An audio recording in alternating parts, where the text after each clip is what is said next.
Tell me about that. I remember there was like a food shortage back in 2022 and 23. Am I not right? Yeah. Ag prices went up across the board. A lot of corn inputs and various, seed inputs and fertilizer input costs went up, and as a consequence, the entire futures market for a bunch of agriculture products went up around that time. Am I right or am I right? Absolutely, man. I mean, we were changing our menu in ways and for reasons we never had before.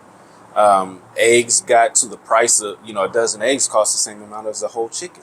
Holy fuck! I was like, who's gonna eat egg Benedict at that point, right? Hey, you're like, wow, we served deviled eggs on our menu for 10 years, and then all of a sudden we're taking it off because we can't make it make sense anymore. Yeah. And you can't pass on these costs to your customers. What about the orange juice situation? You remember the orange juice? What the hell happened with the orange juice? You just had to throw them off the menu as well, or what? Oh no, you just gotta suck that up because you gotta have orange juice.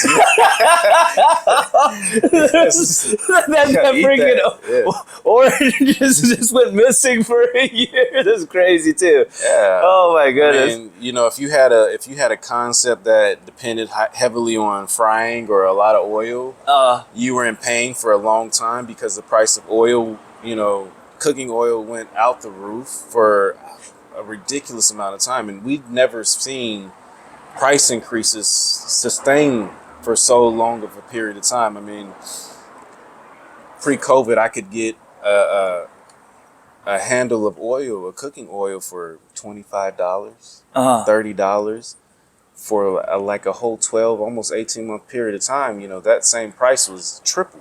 It would cost me $90, $80 for the same amount of oil. And shit, and you that's think, huge right. So that really eats into being able to fry like fries, or like being able to fry chicken or fry. That's a local staple around here. We live in Crenshaw, right? So people really do need to have that fried food. Absolutely. And I think that was really the silver lining behind what was crushing for most people, is because the fats, the butter, the flour, your oil, the things that you have to use. You can't say, oh, we're going to take Brussels sprouts off the menu because there was a farm and it got, bad storm and there's no Brussels, or Brussels went up in price. You can do that for an ingredient, but when you're talking about oil, your eggs, your flour, your oil, your butter, these are things that you can't not function without, man. And that was intense for a lot of people, extremely hard for if you just started a business trying to navigate what you had